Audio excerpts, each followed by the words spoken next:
C'est maintenant que tu fais ça, toi? On apprécie tes excuses, une fois avoir été hué par tout le stade. Mais ce genre de but, Vinicius, que tu es capable de marquer, tu trouves pas qu'on en avait besoin avant?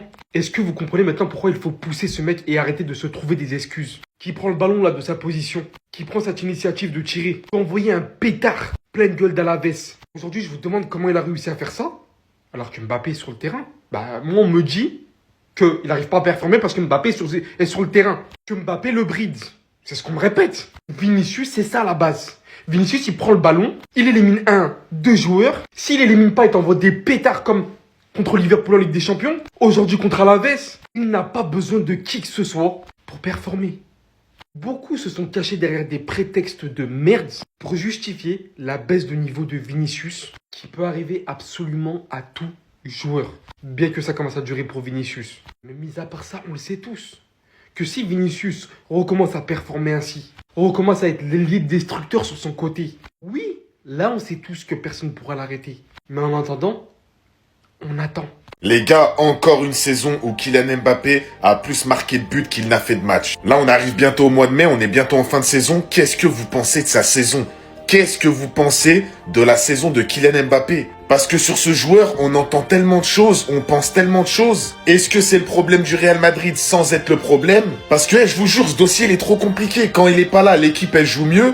Mais quand il est là, les gars, il fait que marquer. Donc en fait, ils ont besoin de lui, mais ils ont pas besoin de lui. Mais Kylian Mbappé, il est obligé d'être là. Parce que tu peux pas le mettre sur le banc. C'est le titulaire numéro 1 au Real, qu'on le veuille ou non. Là, cette année, Kylian Mbappé, c'est 47 buts, 8 passes D, toutes compétitions confondues. Kylian Mbappé, c'est 40 matchs, 41 buts, 5 passes D. Et malgré ça, les gars, Kylian Mbappé copieusement sifflé par le Santiago Bernabéu. Tout à l'heure, pendant le match du Real Madrid, il s'est fait siffler au Bernabéu, malgré des statistiques comme celle-ci. Ça veut dire qu'en fait, peu importe tes buts, peu importe comment t'es important au sein du club actuellement, les supporters, ils sont pas contents. En fait, Mbappé, t'as l'impression que individuellement, il y a tout qui lui est réussi. En club, je parle, pas en sélection, en club. Mais par contre, collectivement, c'est compliqué, les gars. Je vous jure que c'est très compliqué. Dites-moi, vous pensez quoi en commentaire de sa saison?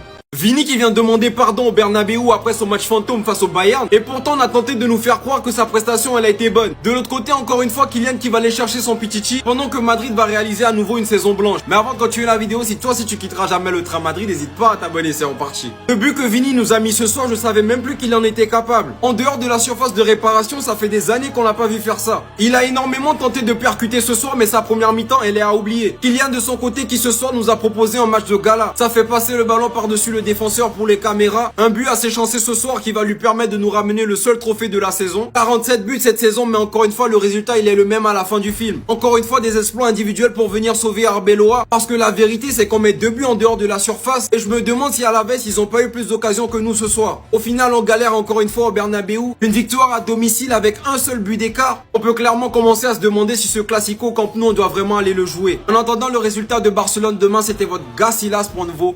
banger.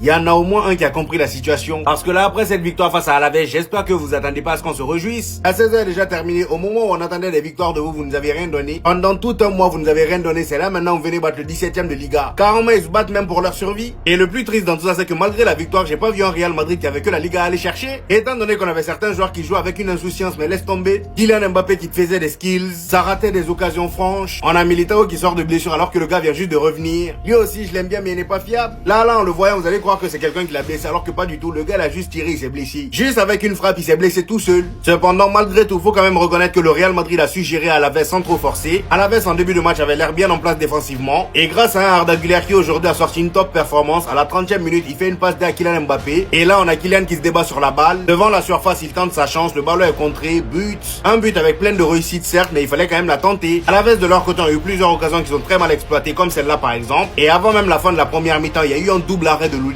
Et c'est que en deuxième mi-temps que le Real Madrid a mis fin à leur espoir. Vinicius à la 50e minute, il reçoit une passe décisive de Valverde. Le gars devant la surface, il n'a même pas cherché Mili 14h, il lâche un tir, but. C'est justement après ça qu'il s'excuse auprès du Santiago Bernabéu. Et je rappelle que le gars en début de match, il était sifflé. Malgré ça, il s'est quand même excusé, c'est ce qu'il faut. Jusqu'à la fin de la saison, parce que vos petites victoires là, c'est pas ça qui va nous faire oublier. Jamais. On revient provisoirement à 6 points du FC Barcelone qui joue demain face au Celta Vigo. Je pense que vous savez pas la haine que je ressens en moi. Non, parce que j'aurais pu vivre des scènes extraordinaires en regardant Lens Toulouse. Envahissement de terrain, Lens qui retrouve la finale de Coupe de France. Aujourd'hui, comme par hasard, j'avais mis mon maillot Joao Pedro. Et j'aurais pu assister au downfall de Chelsea, qui s'est fait battre 3-0 par Brighton. J'aurais pu voir la remontada folle de l'Inter face à Comme en Coupe d'Italie. J'aurais pu regarder Koh-Lanta avec ma femme tranquille, c'est la réunification. J'aurais même pu regarder le Betis contre Gérone. Au lieu de ça, je me tape les excuses de Vinicius quand il met un but contre le 17ème de Liga. Un match soporifique, le Real qui revient à 6 points du Barça. J'ai même pas envie de vous faire le classique, vous serez plus jamais premier, c'est même pas intéressant. J'ai failli m'endormir pendant le match. Je pense pas avoir été le seul parce qu'aujourd'hui, Camavinga, quand il est rentré, il a été sifflé. Le Bernabeu s'est pas gêné pour siffler ses joueurs. Et très honnêtement, Kylian, il fait une belle saison. Ouais, en 46 matchs, 47 buts, 8 passes D. Si vous avez vu le match du Real face à Alaves, 17ème, le nombre d'occasions qu'ils se sont procurées, le match, qu'est-ce qu'il était nul les pauvres. Je sais pas ce qui cloche au Real, c'est pas Kylian, c'est pas le départ de Kroos, je sais pas. Mais là, je crois qu'il faut mettre une bombe nucléaire sur ce club, tout raser et repartir à zéro. Y a plus rien qui va.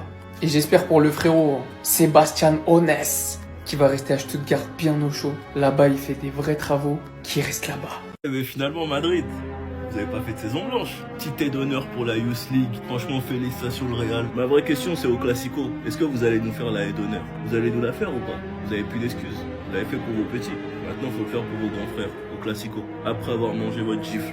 Franchement les gars, c'est drôle et moi je me régale. On est passé du ce trio va faire trembler l'Europe, va faire trembler l'Espagne, à double saison blanche et ça célèbre la Youth League pour se rassurer. On est au mois d'avril, et Madrid n'a plus rien à jouer. Au mois d'avril, il y a des joueurs qui mettent des bangers à domicile et qui s'excusent parce qu'ils se font siffler dans leur propre stade, parce qu'ils savent la saison de merde qu'ils sont en train de faire. Ils mettent des buts, tout le monde se marre, personne prend le match au sérieux. Je sais pas si c'est parce que c'est Alaves qui se sont BR sur eux, et quand ça va être le Betis, Espagnol Barcelone, ou bien même le Barça, j'espère que vous allez pas jouer comme ça. Même s'il y a plus rien à jouer, c'est une histoire de fierté et d'honneur. Mais de me dire que cette équipe était censée faire trembler tout le monde et qu'elle n'a plus rien à jouer en avril, ben ça me fait marrer. Et j'espère que la saison prochaine ce sera encore pareil.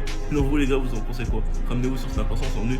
Même quand tu essaies de faire jouer tout le monde, il y en a toujours qui ne sont pas contents. Ce qui s'est passé entre Bellingham et Arbeloa nous montre à quel point Madrid c'est compliqué à gérer. De l'autre côté, le Bernabeu n'a pas raté Camavinga ce soir. Et enfin, je reviens sur le match de Güler parce qu'il a été en patron aujourd'hui. Mais avant de continuer la vidéo, si tu quitteras jamais le train Madrid, n'hésite pas à t'abonner, c'est reparti. Bellingham s'est énormément expliqué avec Arbeloa au moment de sa sortie parce qu'il le sait très bien dans sa tête que la Coupe du Monde se rapproche et il n'a toujours pas le temps de jeu qu'il lui faut pour être sûr de sa place. Mais au-delà de ça, sa performance elle a été très bonne aujourd'hui et j'étais tout autant surpris que lui au moment de sa sortie. Camavinga de son côté a été énormément hué par le Bernabeu au moment de son entrée et de ce fait il a pris le temps de demander pardon au public à la fin du match. Et même pendant le match je sentais vraiment que le mec il était pas à l'aise. Arda Güler, ce qu'il nous a proposé en termes de positionnement c'était incroyable. Il était un peu dans les cassages de ligne dans les premières passes et en même temps il se retrouvait aux abords de la surface pour servir les attaquants. Et je pense que son rôle pour la saison prochaine on doit prendre le temps de le redéfinir. Depuis le match contre le Bayern on dirait que le petit il a grandi et il veut des responsabilités. Malheureusement Arbeloa je pense que ce ne sera pas toi. On verra bien comment ça évolue encore une fois. Sinon en attendant c'était votre gars Silas pour un nouveau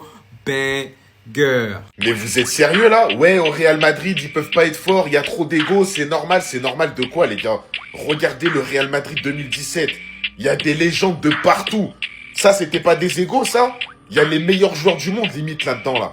Il y a 3 ballons d'or, Ronaldo, Benzema, Modric. Même les défenseurs, c'était des stars. Marcelo, Carvajal, Sergio Ramos, Casemiro, il y avait Navas, même sur le banc, il y avait Isco. Les gars, Ronaldo, Gareth Bale, Benzema, Modric, Kroos, ça a fonctionné à la perfection. Ils ont pris 3 LDC. Faut arrêter de tout le temps, à chaque fois qu'il y a des stars qui jouent ensemble, ouais, ils vont pas s'entendre, ouais, les égos, ils se démerdent, les gars. C'est eux qui doivent jouer au football, c'est pas nous. Faut arrêter, au bout d'un moment, ouais, mais les égos, je sais pas quoi, ils ont qu'à jouer au football, c'est tout. Les gars, au bout d'un moment, moi, je veux bien, il y a des stars, tout ça, c'est compliqué pour les entraîneurs de gérer certains égos, ok. Mais s'il y a un mec, ou 2 mecs, ou même 3, 4, 5, 6, ils font les stars, ils veulent pas jouer ensemble, ils veulent pas jouer collectif, ils déstabilisent le groupe, dehors! Dehors! Tu le vires! Et c'est plus simple. Faut arrêter tout le temps de tout donner aux joueurs comme ça. Les gars, quand je vois ce 11, je suis obligé de vous poser la question, quel joueur actuel du PSG serait titulaire dans ce 11? Là, je suis tombé sur ce 11, je crois que c'est le 11 du PSG sur le papier, je dis bien sur le papier, qui fait le plus peur. Là, il y a que des stars. Donc là, qui est titulaire actuellement? Donnarumma ou le gardien du PSG actuel? On va quand même dire Donnarumma. Parce que Donnarumma, faut se rappeler, la dernière saison au PSG, c'était quand même pas mal. Hakimi, bon, Hakimi reste titulaire. Nuno Mendes, pareil. Pacho ou Sergio Ramos? En fait, là, c'est un peu facile parce que là, vous allez tous dire Pacho. Mais Pacho, il serait là pendant qu'il y aurait Sergio Ramos à l'époque, là. Il aurait jamais été titulaire. Au milieu, bon, je pense que Vitinha, il saute Paredes et Pereira tout de suite. João Neves, pareil. Verratti, je pense qu'il aurait quand même été titulaire parce qu'il était quand même très bon. Et en attaque, les gars, Mbappé, Messi, Neymar. Je vous jure que si les joueurs actuels du PSG, ils étaient au PSG à cette époque-là, ils auraient pas été titulaires. Mais après, je pense que là, actuellement, les gars, on est obligé d'en enlever au moins 2. Je pense que Mbappé, il reste titulaire. Messi, tu peux le redescendre au milieu, peut-être un peu en dessous en numéro 10. Et tu mets Dembélé et allez peut-être Désiré Doué. Mais même un Gvara, je pense, les gars, un Gvara avec une grosse forme, il peut jouer dans cette équipe. Dites-moi les joueurs qui sont titulaires pour vous.